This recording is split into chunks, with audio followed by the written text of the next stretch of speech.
নমস্কাৰ বন্ধুসকল, আকৌ এবাৰ আপোনালোক সকলোকে স্বাগতম জনাইছোঁ মোৰ ইউটিউব চেনেল আৰ কে চাৰ্কি ক্লাছত।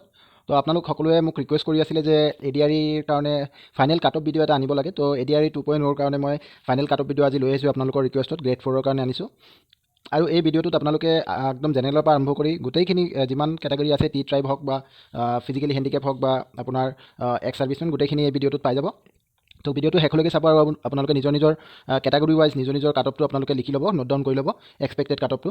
আৰু এইখিনিতে কেইবাটাও কথা মই কৈ দিব বিচাৰোঁ। তো কথাটো হ'ল যে আপোনালোকে হয়তো বিভিন্ন ধৰণৰ মত পোষণ কৰি আছে যে কেণ্ডিডেট ইমান বেছি হোৱাৰ পিছতো কেনেকৈ কাট অফ ইমান কম যাব।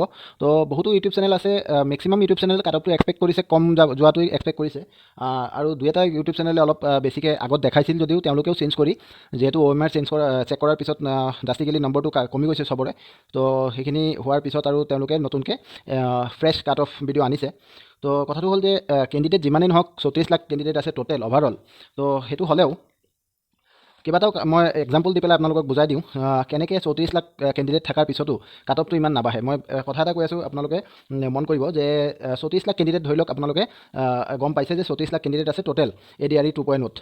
তো 34 লাখ কেণ্ডিডেট যদি থাকে, 34 লাখ কেণ্ডিডেটে যদি ভালদৰে প্ৰিপাৰেশ্যন কৰিলে হয়, তেওঁলোকে যদি ভালদৰে ইউটিউবত ভিডিঅ'বিলাক চালে হয়। কাৰণ কি আজিকালি এনেকুৱা এটা পৰিস্থিতি হৈ গৈছে যে মানুহবিলাক ডিজিটেলি ষ্টাডি কৰে। কাৰণ কি বহুত কম কেণ্ডিডেট তেনেকুৱা আছে যোনে মানে কিতাপ মেলি আকৌ মানে ষ্টাডি কৰে। ষ্টাডিটো আজিকালি ষ্টাডিজ কি হৈ গৈছে, ইউটিউবতে মেক্সিমাম ষ্টাডিজ কৰে কম্পিটিটিভ এক্সামৰ কাৰণে এটলিষ্ট।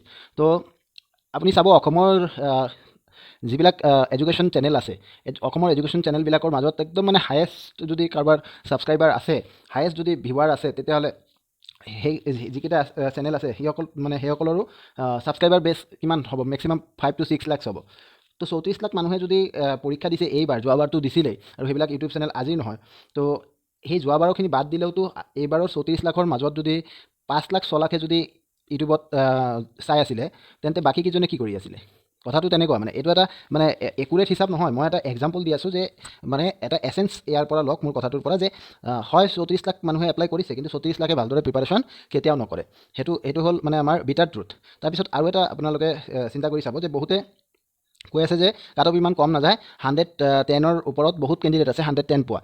কিছুমান কেণ্ডিডেট থাকিব পাৰে 110 পাইছে, 120 পাইছে, ইভেন 140ও পাইছে, এনেকুৱাও দুই এজন ওলাব পাৰে অসমত। কিন্তু মেক্সিমাম কেণ্ডিডেট তেনেকুৱা নহয়। মেক্সিমাম কেণ্ডিডেট বহুত কম মাৰ্ক পোৱা। আৰু কাট অফটো মেক্সিমামৰ ওপৰত নিৰ্ভৰ কৰে নেকি দুই এজনৰ ওপৰত কাট অফ কেতিয়াও নিৰ্ভৰ নকৰে। তেওঁলোকে হায়েষ্ট মাৰ্ক পাই যাব পাৰে। এনেকুৱা হ'ব পাৰে অসমত তেওঁ হায়েষ্ট মাৰ্ক পাই পেলাই 145 পাই গৈছে, 150ৰ ভিতৰত হায়েষ্ট মাৰ্ক পাই পেলাই তেওঁ পাছ কৰিছে, হয়নে নহয়? কিন্তু তেওঁ কাট অফটো নিৰ্ধাৰণ কৰিব নোৱাৰে। কাট অফটো সংখ্যাই নিৰ্ধাৰণ কৰিব, কি মেক্সিমাম কেণ্ডিডেট য'ত থাকিব তাতেই কাট অফ যাব। তো কথাটো হ'ল 110+ পোৱা ইমান যদি মানুহ থাকিলে হয়, গ্ৰুপো বনি আছে, তো গ্ৰুপ যে বনি আছে তাত যদি বহুত কেণ্ডিডেট থাকিলে হয়, আৰু এটা আপুনি এক্সাম্পল চাওক, আমি ইণ্টাৰভিউৰ কাৰণে দি আছোঁ ভিডিঅ'। তো ইণ্টাৰভিউৰ কাৰণে যেতিয়া ভিডিঅ' দিওঁ, ষ্টাডিজ ৰিলেটেড ভিডিঅ'বিলাক, জিকে ৰিলেটেড ভিডিঅ'বিলাক, ইণ্টাৰভিউত কেনেকৈ আমি টেকেল কৰিব লাগিব কুৱেশ্যনবিলাক, তাৰ ওপৰত যেতিয়া ভিডিঅ' দিওঁ, তাত ভিউজ কম কিয় আহে? 110 পোৱা যদি বহুত মানুহ আছিলে, তেতিয়াহ'লে 110 পোৱা মানুহবিলাকেতো কমচে কম জানে যে তেওঁলোকৰ কাট অফ ক্লিয়াৰ হ'ব। আজি 60-70 পোৱা মানুহৰ কি হ'ব পাৰে, এটা চিন্তা হ'ব পাৰে যে কাট অফটো ক্লিয়াৰ হ'বনে নহ'ব। কিন্তু 100 পোৱা বা 110 পোৱা যিসকল কেণ্ডিডেট আছে, তেওঁলোকৰতো সেই চিন্তাটো নাই। তেওঁলোকেতো কমচে কম খাটাংকৈ জানে যে তেওঁলোকৰ কি হ'ব, কাট অফটো ক্লিয়াৰ হ'ব। কাট অফ ক্লিয়াৰ হ'ব বুলি খাটাং হোৱাৰ পিছতো তেওঁলোকে ইণ্টাৰভিউৰ ভিডিঅ' কিয় চোৱা নাই? ইণ্টাৰভিউ ভিডিঅ' দিলে আপুনি চাব, যিকোনো চেনেলে যেতিয়া ইণ্টাৰভিউ ভিডিঅ' দি আছে তাত ভিউজ বহুত কম। কাট অফৰ ভিডিঅ'ত ভিউজ আহে, কিন্তু ইণ্টাৰভিউ ভিডিঅ'ত ভিউজ নাই। তো তেনেকৈ সেইটোৰ ওপৰত বেছ কৰি বহুত ইউটিউব চেনেল এনেকুৱা আছে যে খালি কাট অফৰ ওপৰতে ভিডিঅ' দি আছে। কিন্তু আমি সেইটো কৰা নাই। আমি কাট অফৰ ভিডিঅ' আগত দিছোঁ, বন্ধ কৰি দিছিলোঁ। কিন্তু আপোনালোকৰ ৰিকুৱেষ্টত আকৌ এটা মানে যিবিলাক ডাটা আপোনালোকে প্ৰভাইড কৰিছে, নিজৰ নিজৰ নম্বৰ কেটাগৰী ৱাইজ দিছে, সেইবিলাক আকৌ এবাৰ চালি জাৰি চাই আমি আকৌ এটা ফ্ৰেছ এটা ভিডিঅ' আনিবলৈ চেষ্টা কৰিছোঁ আপোনালোকৰ ৰিকুৱেষ্টত। নহ'লে মই কাট অফ ভিডিঅ' অনা বন্ধ কৰি দিছিলোঁ। মই একদম প্লেন কৰিছিলোঁ যে আমি এতিয়া কাট অফৰ ওপৰত কাট অফ দিলোঁ, যি দিয়া হৈছিলে কাট অফ, এটা এক্সপেক্টেড কাট অফ দিছিলোঁ। তাৰপিছত সেইখিনি মাৰ্কৰ ওচৰে পাঁজৰে থকা কেণ্ডিডেটসকলে যাতে ইণ্টাৰভিউৰ কাৰণে প্ৰিপাৰেশ্যন কৰিব পাৰে, তাৰ কাৰণে আমি ইণ্টাৰভিউ ভিডিঅ' বনাই মানে চলাই আছিলোঁ। কিন্তু ইণ্টাৰভিউ ভিডিঅ'ত ভিউজ বহুত কম আহে। কিয় কম আহে? যদি আপোনালোক ইমান কেণ্ডিডেট যদি 110 তাৰ ওপৰত পায়, 110ৰ ওপৰত পাই আছে, তেন্তে তেওঁলোকেতো কমচে কম কাট অফ ভিডিঅ'টো ইণ্টাৰভিউ ভিডিঅ'বিলাক চাব লাগে। ইয়াৰ পৰা আমি প্ৰমাণ কৰিব পাৰোঁ যে যিমান মানুহে কৈ আছে 110+ পাইছে, 120+ পাইছে, সিমান মানুহে পোৱা নাই। এইটো এটা কথা। আৰু 2 নম্বৰ কথা হ'ল, আমাৰ অসমত এটা প্ৰব্লেম এটা আছে। প্ৰব্লেমটো হ'ল আমি প্ৰিপাৰেশ্যন নকৰোঁ আগৰ পৰা। মানে আপুনি চাব পাৰে সৰ্বভাৰতীয় যিবিলাক পৰীক্ষা হয়, SSC হওক বা IBPS হওক বা আপোনাৰ UPSC হওক, আমাৰ অসমৰ পৰা কিমান কেণ্ডিডেটে পাছ কৰে? পাছ নকৰাৰ কাৰণ সেইটোৱে যে মেক্সিমামে এপ্লাই নকৰে। প্ৰথম কথা এপ্লাই নকৰে, 2 নম্বৰ কথা এপ্লাই কৰিলে প্ৰিপাৰেশ্যন নকৰে, যেন তেন পৰীক্ষা দিয়ে, তাৰপিছত এনেকুৱা হৈ যায়। এইটো মানে এটা মানে জেনেৰেলাইজ ষ্টেটমেণ্ট মই কৈ আছোঁ, সকলোৰে ক্ষেত্ৰত এইটো নহ'ব পাৰে। বহুত ভাল ভাল কেণ্ডিডেটো আছে যিসকলে নিজে মানে ষ্টাডিজ কৰে আৰু মানে ভাল ভাল জেগাত গৈ পেলাই তেওঁলোকে চিলেকশ্যনো পাইছে সৰ্বভাৰতীয় পৰ্যায়ত। মই IBPSত চিলেকশ্যন পাইছোঁ, RRB NTPCত চিলেকশ্যন পাইছোঁ, ইণ্ডিয়ান ৰেলৱেত 6 বছৰ চাকৰি কৰি আহিলোঁ। তো সেইবিলাক কিন্তু মই নিজৰ ক্ষেত্ৰৰ পৰাই কৈ আছোঁ। আমি যেতিয়া 2018 চনত যেতিয়া জইন কৰিলোঁগৈ ৰেলৱেত, 2015 চনৰ ভেকেঞ্চিত মই এপ্লাই কৰিছিলোঁ, তাত অসমৰ মানুহ বহুত কম আছিলে। তো সেইটো মানে গুৱাহাটীত আমি পৰীক্ষা দিওঁতে আপোনাৰ ৰাজস্থানৰ পৰা মানুহ আহে, বিহাৰৰ পৰা মানুহ আহে, পাঞ্জাৱৰ পৰা মানুহ আহে, দিল্লীৰ পৰা মানুহ আহি গুৱাহাটীত পৰীক্ষা দিয়ে। আমিতো এইটো কল্পনাও কৰিব নোৱাৰোঁ যে আমি কম্পিটিটিভ এক্সাম ইয়াৰ পৰা গৈ পেলাই বেলেগ ষ্টেটত দিম। এনেকুৱাও কেণ্ডিডেট মই পাইছোঁ যে নিজৰ গৃহ জিলাত পৰীক্ষা মানে চেণ্টাৰটো পৰা নাই কাৰণে পৰীক্ষাই দিয়া নাই। তো সেইবিলাক হ'ল আমাৰ মানে এটা মানে আমি তেনেকৈয়ে চলোঁ আৰু। তো সেই ক্ষেত্ৰত মই কৈছোঁ যে নেগেটিভ মাৰ্কিঙৰ প্ৰভাৱ আৰু এই গোটেইখিনি কথাৰ ওপৰত বেছ কৰি আপোনালোকৰ ডাটাবিলাক চাই মই ধুনীয়াকৈ এটা ষ্টাডি কৰি মই কাট অফ ভিডিঅ'টো লৈ আহিছোঁ। গতিকে আপোনালোকে চিন্তা নকৰিব, মই যোনটো কাট অফ দিম তাৰ ওচৰে পাজৰে যদি আপোনালোকৰ নম্বৰ আছে, আপোনালোক এতিয়াৰ পৰা সাজু হওক ইণ্টাৰভিউৰ কাৰণে। আৰু যিসকলৰ ইণ্টাৰভিউ নহ'ব আপোনালোকে স্কিল টেষ্টৰ কাৰণে সাজু হওক, নহ'লে কিন্তু আপোনালোকে পিছত গৈ বিপদত পৰিব। তো ঠিক আছে, ভিডিঅ'টো আৰম্ভ কৰোঁ। তো চাওক, জেনেৰেলৰ কাৰণে আমাৰ যোনটো কাট অফ হ'ব, এক্সপেক্টেড কাট অফ হ'ব, ফাইনেল এক্সপেক্টেড কাট অফ, এইটো জেনেৰেল মেলৰ কাৰণে কি হ'ব, যদি ক্লাছ 10 লেভেল হয়, ক্লাছ 10 লেভেল হ'লে তেওঁৰ কাট অফটো হ'বগৈ 70ৰ পৰা 80, যদি অনলি ক্লাছ 10 হয়। আৰু যদি ক্লাছ 10 ITI হয়, কি হয়, ITI হয়, তেতিয়াহ'লে তেওঁৰ কাট অফটো হ'বগৈ 60ৰ পৰা 70। ঠিক আছে, আজি এই ভিডিঅ'টোত আমি ক্লাছ 10 লেভেলৰ চৰ্চা কৰিম দেই। আৰু ক্লাছ 8 লেভেলৰটো আমি ইয়াত কৰা নাই, ক্লাছ 8 লেভেলৰটো ইয়াত কৰা নাই। 8 লেভেলৰ কাৰণে আমি এটা সুকীয়া ভিডিঅ' আনিম, কাৰণ কি মই খৰখেদাকৈ ভিডিঅ'টো বনাব লগা হৈছে। 8 লেভেলৰটো মই এতিয়ালৈকে প্ৰস্তুত কৰিব পৰা নাই। আপোনালোকে কমেণ্ট কৰি আছিলে যে সোনকালে আনিব লাগে, এইকাৰণে মই লৈ আহিছোঁ, নহ'লে একেলগত আনিলোঁ হয়। 8 লেভেলৰটো আমি এটা সুকীয়া ভিডিঅ'ত লৈ আহিম।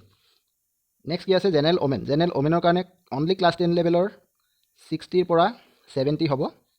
আৰু ITI থাকিলে 55ৰ পৰা 65 হ'ব। ঠিক আছে, নেক্সট আহি আছে আমাৰ OBCৰ কাৰণে MOBC মেলৰ কাৰণে এইটো কিমান হৈ যাব, 60ৰ পৰা 70। আৰু যদি ITI থাকে, এইটো অনলি ক্লাছ 10, আৰু যদি ITI থাকিলে হৈ যাব 55ৰ পৰা 65। ঠিক আছে, নিজৰ মাৰ্কবিলাক আপোনালোকে টুকি ল'ব। যদি OBC ওমেন আছে, তেন্তে ক্লাছ 10 লেভেলৰ কাৰণে হৈ যাব OBC ওমেনৰ 55ৰ পৰা 65। আৰু যদি ITI যদি আছে OBC ওমেনৰ, তেতিয়াহ'লে তেওঁৰ হৈ যাব 50ৰ পৰা 60। কিমান হ'ব, 50ৰ পৰা 60। নেক্সট আছে টি ট্ৰাইবটো মই আগৰ ভিডিঅ'বিলাকত মানে সুকীয়াকৈ টি ট্ৰাইবৰ কেটেগৰীটো দিয়া নাছিলোঁ। এইটো ভিডিঅ'ত মই কৈ দিওঁ, টি ট্ৰাইবৰ কাৰণে যদি অনলি ক্লাছ 10 লেভেল আছে, টি ট্ৰাইব মেলৰ কাৰণে ক্লাছ 10 লেভেল যদি আছে, তেন্তে তেওঁৰ হৈ যাব 55ৰ পৰা 65। কিমান হৈ যাব, 55ৰ পৰা 65। আৰু যদি টি ট্ৰাইব মেল ITI থকা হয়, যদি হয়, তেন্তে তেওঁৰ হৈ যাব 50ৰ পৰা 60। কিমান হ'ব, 50ৰ পৰা 60। নেক্সট আছে T tribe women only class 10 লেভেলৰ কাৰণে হৈ যাব 50ৰ পৰা 60। আৰু ITIৰ কাৰণে হৈ যাব আপোনাৰ 45ৰ পৰা 55। আপোনালোকক যোনে যি নকওক যে ইমান কম কাট অফ নাযায়, আপোনালোক যদি এইটো মই দিয়া মাৰ্কখিনিৰ ওচৰে পাজৰে যদি আছে, নিশ্চয়কৈ আপোনালোকে নেক্সট লেভেলৰ কাৰণে প্ৰিপাৰেশ্যন কৰক। পিছলৈ সময় নাথাকে, আপোনালোকে এতিয়াৰ পৰা প্ৰিপাৰেশ্যন কৰক। বেলেগৰ কথা শুনি আপোনাৰ লাভ নাই।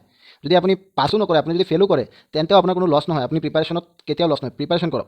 এনেকুৱা নহয় যে প্ৰিপাৰেশ্যন কৰিলে আপুনি মানে ভাত খোৱা বাদ দি দিব লাগিব। আপুনি দিনত এঘণ্টা সময় উলিয়াই আৰামছে প্ৰিপাৰেশ্যন কৰিব পাৰিব। এঘণ্টা সময় যদি ওলাব নোৱাৰে, তেন্তে আপোনাক চিৰিয়াছ বুলি মই নকওঁ। যদি আপোনালোক চিৰিয়াছ হয়, এঘণ্টা সময় অন্তত আপোনালোকে ওলাব পাৰিব। এঘণ্টা সময় ওলাওক আৰু ভিডিঅ'বিলাক চাওক। বেছি একো কৰিব নালাগে, যিখিনি মই প্ৰশ্ন দিম সেইখিনি ক'ৰবাত লিখি ৰাখক, যাতে ভৱিষ্যতে আপুনি এবাৰ চাই যাব পাৰে। সেইটো আজি হ'ল। এতিয়া কি হ'ল, SCৰ আমাৰ ক্লাছ 10 লেভেলৰ কাৰণে, অনলি ক্লাছ 10 লেভেলৰ কাৰণে SCৰ কাৰণে আমাৰ কাট অফ যাব 60ৰ পৰা 70। এইটো SC মেল। আৰু ITI যদি থাকে, SC মেলৰ যদি ITI থাকে, তেন্তে কাট অফ যাব তেওঁৰ 50ৰ পৰা 60। কিমান যাব, 50ৰ পৰা 60। নেক্সট আছে SC ওমেনৰ যদি নৰ্মেল ক্লাছ 10 লেভেলৰটো হয়, SC ওমেনৰ ক্লাছ 10 লেভেলৰটো 50ৰ পৰা 60 লৈ লওক। আৰু ITI যদি থাকে SC ওমেনৰ যদি ITI থাকে, SC ওমেনৰ ITI থাকিলে তেওঁৰ হৈ যাব কাট অফ 45ৰ পৰা 55। নেক্সট আছে ST প্লেনৰ নৰ্মেল মেলৰ কাৰণে নৰ্মেল ক্লাছ 10 লেভেলৰ ST প্লেন মেলৰ কাৰণে নৰ্মেল ক্লাছ 10 লেভেলৰ হ'ব 55ৰ পৰা 65।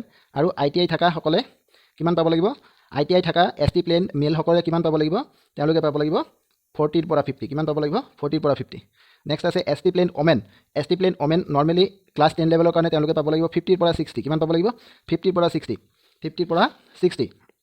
আৰু এছ টি প্লেন ওমেনৰ যদি আই টি আই হয়, কি হয়? আই টি আই হয়, আই টি আই হ'লে তেওঁলোকে পাব লাগিব, এছ টি প্লেন ওমেনৰ আই টি আই হ'লে পাব লাগিব 40 পৰা 50। কিমান? 40 পৰা 50। নেক্সট আছে কি?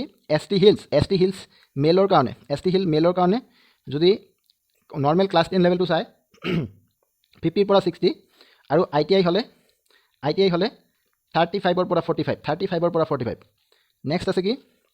S T hills women. S T hills ওমেনৰ ক্লাছ 10 লেভেল, ক্লাছ 10 লেভেলটো এছ টি হিলছ ওমেনৰ কাৰণে 40 পৰা 50। কিমান? 40 পৰা 50। আৰু যদি আই টি আই হয়, আই টি আই হ'লে কিমান হ'ব? আই টি আই হ'লে 30 পৰা 40। তো এইখিনি আছিলে আমাৰ নৰ্মেল কাট অফবিলাক। এতিয়া আমাৰ আহিব P W B D, person with benchmark disability. Person with benchmark disability হয়নে? তো যদি person with benchmark disability P W B D বা দিব্যাংগ বুলি কওঁ আমি, দিব্যাংগ কেণ্ডিডেট থাকে, তেতিয়াহ'লে তেওঁলোকৰ কাট অফটো খুব কম যাব, খুব বেছি নাযায়। তেওঁলোকেও 30 পৰা 40ৰ ভিতৰত পাই গ'লে, ইৰেছপেক্টিভ অফ তেওঁ মেল ফিমেল যিয়ে নহওক, যদি দিব্যাংগ হয় তেন্তে তেওঁ 30 পৰা 40 পাই গ'লে তেওঁ জব পোৱাটো নিশ্চিত। জব পোৱা নিশ্চিত নহয়, তেওঁ ইণ্টাৰভিউ বা নেক্সট লেভেলৰ কল অহাটো নিশ্চিত। তাৰপিছত তাত গৈ ইণ্টাৰভিউত কেনেকুৱা পাৰফৰ্মেঞ্চ কৰে সেইটোৰ ওপৰত বহুত কথা নিৰ্ভৰ কৰে। গতিকে মই কওঁ নেক্সট লেভেলৰ কাৰণে তেওঁ নিশ্চিত হৈ যাব পাৰে। নেক্সট আছে কি? X servicemen. এক্স ছাৰ্ভিচমেনেও তেনেকৈ 30 পৰা 40 যদি পায়, তেওঁলোকেও নেক্সট লেভেলৰ কাৰণে কল অহাটো তেওঁলোকৰ নিশ্চিত হৈ যাব। নেক্সট লেভেলৰ কাৰণে আপোনালোকে তৈয়াৰী কৰক যদি আপোনালোকে 30 পৰা 40 পাইছে। X servicemen. এক্স ছাৰ্ভিচমেন কোন হয়? যিসকলে আমাৰ 3টা ছাৰ্ভিচেছত ছাৰ্ভিচ কৰি আহিছে, আৰ্ম ছাৰ্ভিচেছ বা আমাৰ এয়াৰফ'ৰ্চ বা নেভি, এই 3টাত যদি তেওঁলোকে সেৱা প্ৰদান কৰি আহিছে আৰু তেওঁলোকৰ এক্স ছাৰ্ভিচমেনৰ যদি চাৰ্টিফিকেট আছে, তেতিয়াহ'লে তেওঁ এক্স ছাৰ্ভিচমেন কোটাত এপ্লাই কৰিব পাৰিছে আৰু তেওঁলোকে 30 পৰা 40 পালেই এই লেভেলটো তেওঁলোকে ক্ৰছ কৰি নেক্সট লেভেললৈ যাব পাৰিব। তো আজি ভিডিঅ'ত এইখিনি আছিলে। তো আপোনালোকে ইয়ালৈকে চাইছে যদি মই ধন্যবাদ জনাইছোঁ আপোনালোকক। আৰু আপোনালোকে মই বাৰে বাৰে অনুৰোধ কৰিছোঁ আপোনালোকক যে আপোনালোকে ইণ্টাৰভিউৰ কাৰণে প্ৰিপাৰেশ্যন কৰক। আপোনালোকৰ কাৰণে মই বহুত কষ্ট কৰি মানে ভিডিঅ'বিলাক বনাই আনি আছোঁ, জিকে যিবিলাক আহিব আমাৰ, বা তাৰপিছত মই আপোনালোকৰ আগতো শ্বেয়াৰ কৰিছোঁ যে বিভিন্ন ধৰণৰ মোৰ প্লেনিং আছে ইণ্টাৰভিউ চিৰিজটোক লৈ পেলাই। সেইটো মই ধুনীয়াকৈ কমপ্লিট কৰিম, খালি আপোনালোকৰ সঁহাৰি লাগে। তো এইখিনি কৈ মই ভিডিঅ'টো সামৰণি মাৰিলোঁ। ধন্যবাদ। জয় আই অসম।